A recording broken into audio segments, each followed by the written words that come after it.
বাবা লোকনাথের পবিত্র জন্মস্থান চাকলাধামে ভক্তিময় পরিবেশে এক অনন্য অভিজ্ঞতা।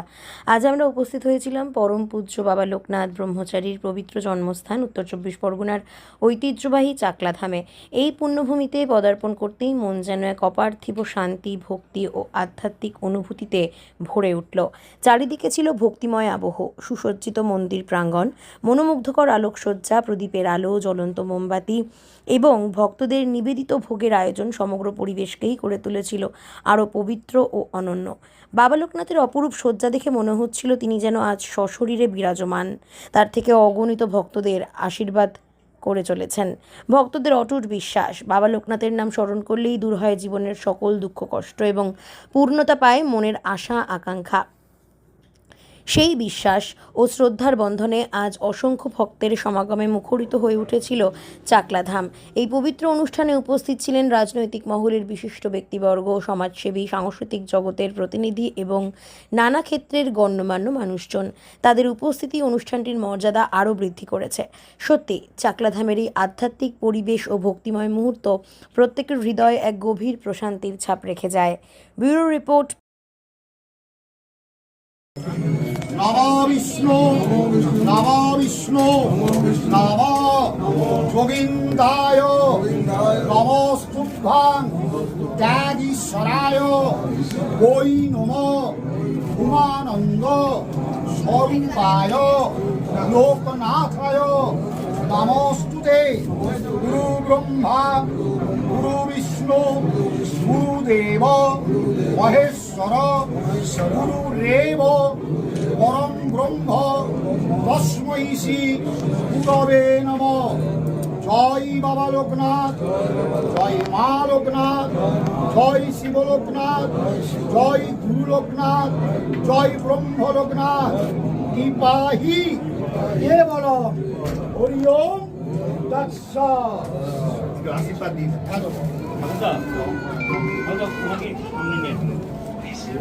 ঠিক আছে। হ্যাঁ শোন, এটা দাদা আমাকে দিন, আমার হাতে।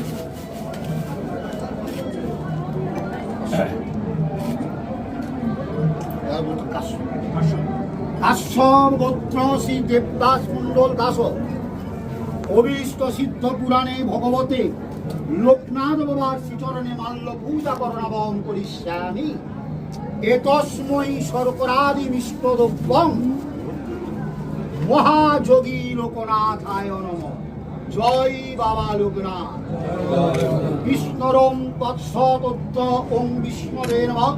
কাশ্যপ দেবদাস মণ্ডল দাস অভীষ্ট সিদ্ধ পুরাণে ভগবতে লোকনাথ বাবার শ্রীচরণে আশীর্বাদ। জয় বাবা লোকনাথ।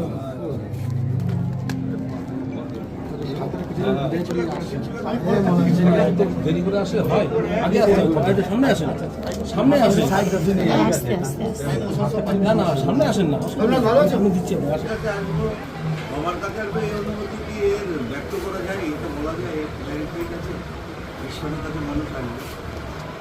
কিন্তু যেটা আমি এর আগের বারে এসে পড়ে গেছিলাম, আজকের দিনে তাও বলবো, এটা আমি একটা দোকান, এই দেবত্ব সম্পত্তি বাবা লোকনাথ এই কাশ্মীরের সম্পত্তি, যে সম্পত্তিটা খাদ্যমন্ত্রী তৎকালীন প্রতিক্রিয়া মল্লিক তার জামাইকে দিয়ে এখানে আটকে রেখেছে। সেটাই আমি এনার আমাদের কাছে গেছিলাম, আমার কাছে যাওয়ার পর আমি বলেছিলাম এই দোকানটা আপনারা রিকভারি করেন। দেখ দোকানটা ফেরত পেয়েছে, কারণ তিনি তিনার প্রভাব খাটিয়ে তখন দোকানটা নিয়েছিলেন। সেই দিনে আমি এসেছিলাম, তারিখটা কথা যদি আমার খুব খেয়াল নেই। বিধায়ক হওয়ার পরে আমি লোকনাথ বাবার মন্দিরে এসেছিলাম, বাবাকে প্রণাম করেছি এবং ওই যে দোকানটা আটকে রেখেছিলেন মিষ্টির দোকান, ওটা ট্রাস্টি তাদেরকে ফেরত দিয়ে আসছি। আর আজকে এলাম, আজকে ধান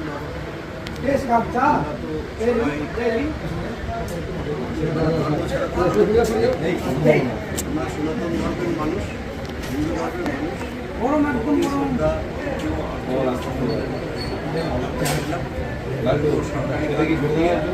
বাবার আশীর্বাদ নিতে এলাম, কারণ বাবা সবসময় আমাদের হৃদয়ে আছে।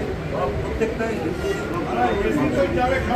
আর আপনাদের মাধ্যমে বলবো লোকনাথ বাবা যারা আছেন বাবার এখানে আসছেন সবাই শুভেচ্ছা রইল এবং সকলের মঙ্গল করুন। আজকে লোকনাথ বাবার যে ট্রাস্টি বোর্ড আছে তারা যদি আপনাদের কাছে আবেদন করেন তাহলে কি মন্দিরে আরও উন্নতি আপনাদের সরকার থেকে করা এখন আপনি সরকারি কোনো ধর্মীয় স্থানে সরকার কোনো অনুদান দেবে, এটা হয়তো অনেকেই জানেন, সকলেই জানেন, কোনো ধর্মীয় স্থানে অনুদান দেবে। কিন্তু পাশাপাশি আমি বলছি আমরা বিধায়ক ছিলাম, এই জেলায় আরও অনেকগুলো বিধায়ক আছে, সবাই মিলে একটা সহযোগিতা করতে মন্দিরের যে আরও উন্নয়ন হোক, কারণ বহু মানুষের লক্ষ লক্ষ মানুষ আছে।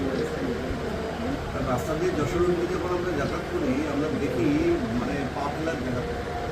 যত দিন যাচ্ছে তত ভক্ত সমাগম হচ্ছে।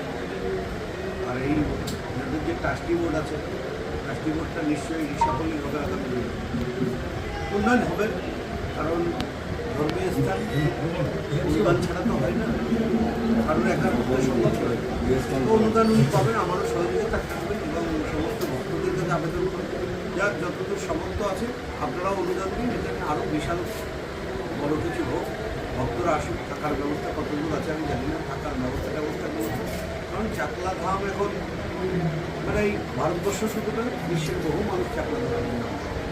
তো আমি সকলকে আপনাদের মাধ্যমে আমি বলবো যে আপনারা আসুন, দান করুন এর ট্রাস্টি বোর্ডকে এবং উন্নয়ন হোক এখানে আরও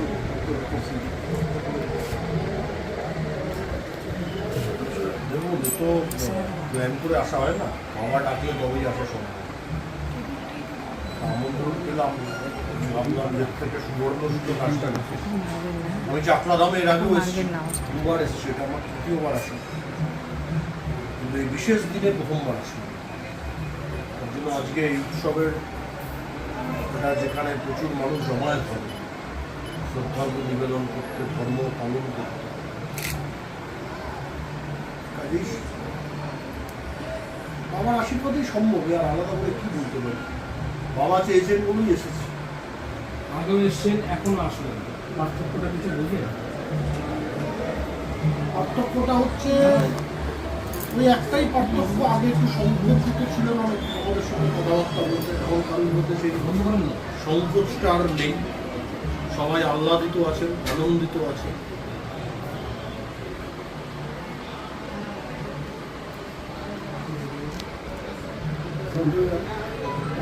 সবই তো ভালো প্রচেষ্টা।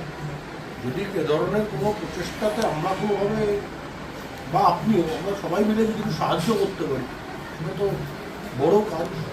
বড় কাজে পিছিয়ে থাকার কোনো কারণ নেই। আগামী দিনের জন্য আজকে সমাজের জন্য আপনি কী ভাবছেন? এটা হিন্দুদের দেশ, পশ্চিমবঙ্গটা বাঙালি হিন্দুদের জন্যই তৈরি।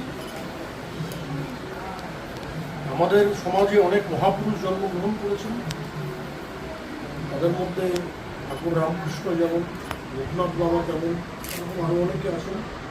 প্রত্যেকের যথাযোগ্য সম্মান হবে এবং যাদের হিন্দুরা এবং এই সমাজ সুরক্ষিত থাকে, এ ধরনের আশ্রমগুলো সুরক্ষিত থাকে, সেটা দেখা আমাদের প্রত্যেকের কর্তব্য, সমাজের কর্তব্য এবং একই সঙ্গে সরকারেরও কর্তব্য। কতটা বছর পিছিয়ে গেছি আমরা। তো আপনারা ভালো বলতে পারবেন, পিছিয়ে তো বেশি, তোমার মতো পিছিয়ে যাচ্ছে। মিনি বাসে উঠলে বলে না পেছনের দিকে এগিয়ে যান, আমরা দীর্ঘ সময় ধরে পেছনের দিকে এগিয়ে চলেছি। সেদিন একজন আমাকে বলছিলেন, একজন IAS অফিসার রিটায়ার্ড, তিনি বলছিলেন 1890 সালে কলকাতা শহরের উন্নতি এমন পর্যায়ে ছিল যে 1890 সালে সারা ভারতবর্ষ ছিল, কলকাতা 1930-এ ছিল। কিন্তু দুর্ভাগ্যজনকভাবে 1930-এর পরে এখন 2030 আসতে চলেছে, কলকাতায় 1930 থেকে 1970-ই হয়তো পৌঁছতে পেরেছি। এখন আপনারা হিসাব করুন, 1890-তে 1930-এ ছিলাম, আর 1890 থেকে 2030 মানে 140 বছর প্রায়, এর মধ্যে আমরা এখনো পর্যন্ত এগোতে পেরেছি মাত্র 40 বছর। 140 বছরে 40 বছর এগোতে পেরেছি, 100 বছর পিছিয়ে গেছি। এটা আমার উক্তি না, একজন রিটায়ার্ড IAS অফিসার তিনি উদাহরণ দিন।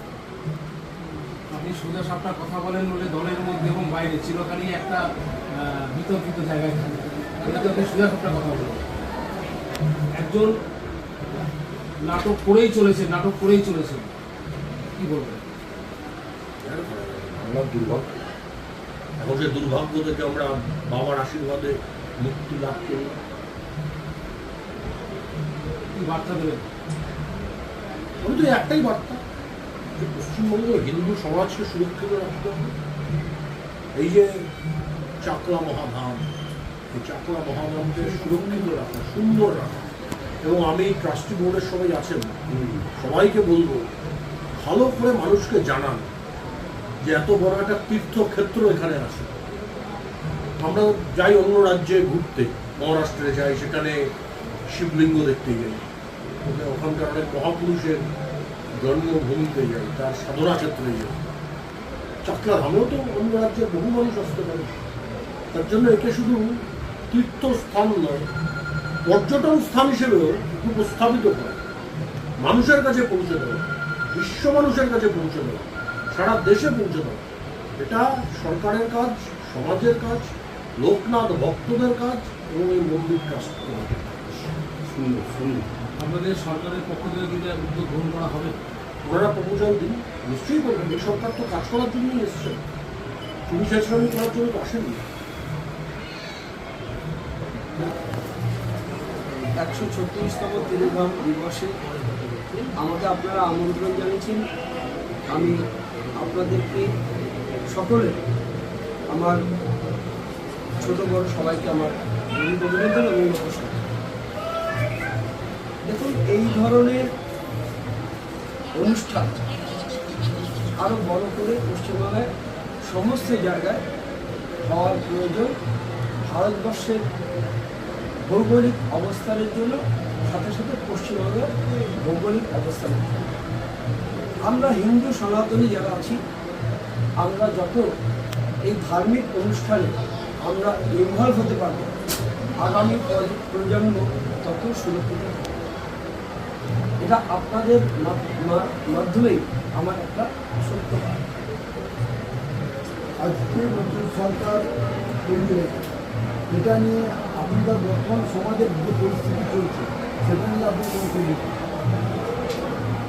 দেখুন, একটা সরকার পরিবর্তন হলে প্রথম অবস্থা সরকারের যে বিগত সরকার যে কর্মসূচিগুলি করে গেছে বা কর্মকাণ্ড করে গেছে, নতুন সরকার সেই কর্মযোগ্য বা কর্মকাণ্ড বুঝতে বুঝতে একটু সময় লাগে। এই সরকার ওই সরকারের মধ্যে পার্থক্য অনেক কিছুই থাকবে। আমরা 34 বছর সাথে 15 বছর একটা সেন্ট্রাল এবং রাজ্যের একটা বিরোধী সরকার আমরা পশ্চিমবঙ্গের লোক পেয়েছি। কিন্তু এবার যে সরকার পশ্চিমবঙ্গে প্রতিষ্ঠিত হয়েছে, একটা ডবল ইঞ্জিন সরকার, যে সরকার সেন্ট্রালের এবং রাজ্যে যে প্রকল্পগুলি আসবে সঠিকভাবে মানুষের কাছে পৌঁছবে এবং আপনারা প্রতিদিন তার সুফল এবং সাধারণ মানুষ তার সুফল পাবে। আপনি একটা ভালো পদে আছেন, এই পদ নিয়ে আগামী দিনের জন্য কী ভাবছেন? দেখুন, পদ হচ্ছে একটা দায়িত্ব। আমি একটা দলের দায়িত্ব পেয়েছি। এই দায়িত্ব আমাকে নিষ্ঠার সঙ্গে পালন করতে হবে। দলের কর্মসূচি যা যা দেবে, সেই কর্মসূচি বা দলের নির্দেশ অনুযায়ী বা সরকারের যে প্রকল্প থাকে সেগুলিকে মানুষের কাছে আমার পৌঁছে দেওয়ার আমার কর্তব্য এবং কাজ। আমাদের রাজ্য সভাপতি মাননীয় শ্রমিক ভট্টাচার্য বলেছেন, আমাদের সরকার আর দল আলাদা। সরকার সরকারের মতো পরিকল্পনা করবে, দল দলের মতো চলবে। আমার কোনো আলাদাভাবে কোনো সরকারের বিরুদ্ধে বলার কিছু নেই। আমাদের যা হবে সাংগঠনিক দলের মধ্যেই আমাদের যত কিছু যা কর্মকাণ্ড আমরা তাই। আমার নাম স্বপন শিকদার, আমি উত্তর সমিতি জেলার সম্পাদক। নমস্কার আপনাদের সমস্ত সাংবাদিকদের এবং যারা আপনারা প্রচুর সাংবাদিক আজকে এসছেন এবং আপনারা একটু আগেই দাদা বললেন যে নতুন সরকার, ডবল ইঞ্জিন সরকার। আমরা সারা জীবন আমি এই দীর্ঘ 45 বছর ধরে এই মন্দিরের সঙ্গে যুক্ত, এবং এই যুক্ত থেকে প্রথম থেকেই আমরা সনাতনী ধর্ম এবং মানব ধর্মই প্রচার করে এসেছি। কিন্তু আমরা প্রচার করেছি খালি এই চাকলা মন্দিরে না, আমরা সারা পশ্চিমবঙ্গ সারা ভারতবর্ষ ধরে প্রচার করেছি, যার ফলটা আজকে আমরা এখানে পেয়েছি। এইবারে যে আমরা যে ফলটা পেয়েছি আমরা গর্বিত, আমরা বাবা লোকনাথের কাছে গর্বিত। আমরা প্রত্যেক দিন বাবার কাছে বলেছি যে বাবা তুমি কিন্তু বাবা সব বোঝো, তুমি আজকে লোকনাথ বাবা আজকে সারা পৃথিবীতে তুমি বিরাজ করছো, সারা পৃথিবীতে বিরাজ করে আজকে লোকনাথ বাবা তুমি আজকে চাকলাধামে জন্ম নিয়েছো, তুমি আজকে দেহ রেখেছো বারোদিতে। আমরা গর্বিত, আজকে আমরা ট্রাস্টি বোর্ডের যারা আছি এবং সারা ভারতবর্ষের যে লোকনাথ নামাঙ্কিত মন্দির এবং সংগঠন যত আমরা আছি সবাই গর্বিত। এবং আমরা রিসেন্ট আমরা সবাই তো ধরুন সবাই মুখ্যমন্ত্রীর কাছে যায়, আমরা ওনাদের কাছেও গেছি, চিঠি দিয়েছি, আমরা সমীর ভট্টাচার্যের কাছেও গেছি, আমরা মন্দির থেকে ওনাদেরকেও আমন্ত্রণ জানিয়েছি ওনারা, এবং আমরা সুরেন্দ্রবাবুর বাবার কাছে গেছি, শিশির অধিকারী, এবং উনি আমরা জানি আমি 46 বছর আগে ওনার বাড়িতে গেছিলাম, ওনার বাড়িতে দেখেছি তখন 300-350 করে লোক ওনার বাড়িতে রেগুলার খায়। তখনই আমি একটা জিনিস বুঝেছিলাম, এই এনারাই কিন্তু ভবিষ্যতে একদিন পশ্চিমবাংলায় রাজ করবেন, সারা পৃথিবীব্যাপী এনারা রাজ করবেন। কারণ এই যে 200-300 করে লোক রেগুলার যে খাচ্ছে, এই যে ভগবান খাচ্ছে, কোন সময় যে কোন ভগবান খেয়ে যাচ্ছে, কোন দেবতা খেয়ে যাচ্ছে কেউ কিন্তু বুঝতে পারেনি। আজকে আমরা গর্বিত, আজকে আমি সনাতনী ধর্ম, আজকে আমরা মানব ধর্ম, আমরা বিভিন্ন মন্দিরে যাই। আর তবে আমাদের একটা আবদার থাকবে, আমরা দীঘাতে মাননীয় মুখ্যমন্ত্রী এবং সমীর ভট্টাচার্যের কাছে আমাদের একটা আবদার যে আমরা দীঘাতে একটা লোকনাথ বাবার মন্দির এবং রাম মন্দির একসঙ্গে যৌথভাবে করবো। সারা পৃথিবীর লোক যেন বোঝে এই চাকলা মন্দিরের উদ্যোগে আজকে রাম মন্দির হতে চলেছে, দীঘাতে লোকনাথ বাবার মন্দির হতে চলেছে। কেননা যেহেতু ওখানে আমাদের পুরীতে জগন্নাথ দেবের মন্দির আছে, সেখানে কিন্তু লোকনাথ বাবার মন্দির। তা আমরা আজকে রামের আমরা আজকে পুজো করতে চাই লোকনাথ বাবার সঙ্গে। এই জন্য জগন্নাথ যেখানে সেখানে লোকনাথ, সেখানেই রাম। আমরা এবার দীঘাতে একটা আমরা মন্দির করতে চাই। আমরা এটা সুবিন্দুবাবুর কাছে এবং আমরা সমীর ভট্টাচার্যের কাছে আমাদের একটা আবেদন থাকবে যে আমরা যেন ওখানে আপনারা আমাদের জায়গা দেন এবং আমরা মন্দির করার জন্য আমরা একটা প্রস্তুতি নিতে পারি। এটাই আমাদের বক্তব্য। এবার দেখুন, আমরা যখন প্রথম এসেছিলাম তখন আপনার একটা বিচুলির ঘর ছিল। আজকে বাবা লোকনাথের কাছে তখন আমরা এসে হাত জোর করে বলেছিলাম যে বাবা আজকে তোমার কিন্তু একটা গাড়ি নেই, একটা এই রাস্তাঘাটের এই অবস্থা, বিদ্যুতের অবস্থা, বাবা একটা তুমি এমন সময় এনে দাও, কেন ভিক্ষা করে বাবা আর কিন্তু পাচ্ছি না। তখন আমরা শিয়ালদা স্টেশনে, হাওড়া স্টেশনে বিভিন্ন জায়গায় আমরা কীর্তন করে থালা পেতে বাবার ফটো বিলাতাম। কেন বাবা নিজে মুখে বলেছিলেন যে আমি আমার দেহ রাখার পরে 100 বছর পরে প্রত্যেক ঘরে ঘরে ফটো পৌঁছাবে। তা আজকে দেখুন, আজকে আমরা গর্বিত এই সনাতনী ধর্ম, মানব ধর্ম যে আমরা প্রচার করে এসেছি। আজকে সারা পৃথিবীব্যাপী কিন্তু আজকে বাবা লোকনাথের ঘরে ঘরে মন্দির, আজকে ঘরে ঘরে ফটো পৌঁছে গেছে। আর আপনি যে কথাটা বলেছেন যে আমাদের এখানে পরিষেবাটা আমাদের অদ্ভুত পরিষেবা। আমাদের এখানে আপনার ধরুন 104 জন আমাদের সেবায়েত আছে। আমাদের মাসে 7.5 থেকে 8 লাখ টাকা আমাদের ওদের মায়না দিতে হয়। আমাদের প্রত্যেক দিন 2000, 3000, 1000, 500 যেরকম যখন যেদিনকে লোক আসে। অনুষ্ঠানের সময় কোনো অনুষ্ঠানের সময় আমাদের বছরে 4টে অনুষ্ঠান হয়। একটা অনুষ্ঠান হচ্ছে আমাদের আজকে তিরোধান দিবস, এই অনুষ্ঠানটা আজকে আমাদের হয়। আমাদের এরপরে জন্মাষ্টমীতে লক্ষ লক্ষ লোক হয়। আজকেও আপনার 50 থেকে 60,000 লোক হবে। জন্মাষ্টমীতে 5 থেকে 6 লাখ লোক হয়। আমাদের এখানে ঐতিহাসিক মঙ্গল প্রদীপ, যে মঙ্গল প্রদীপটা সারা ভারতবর্ষ, সারা পৃথিবীব্যাপী আজকে সবাই জানে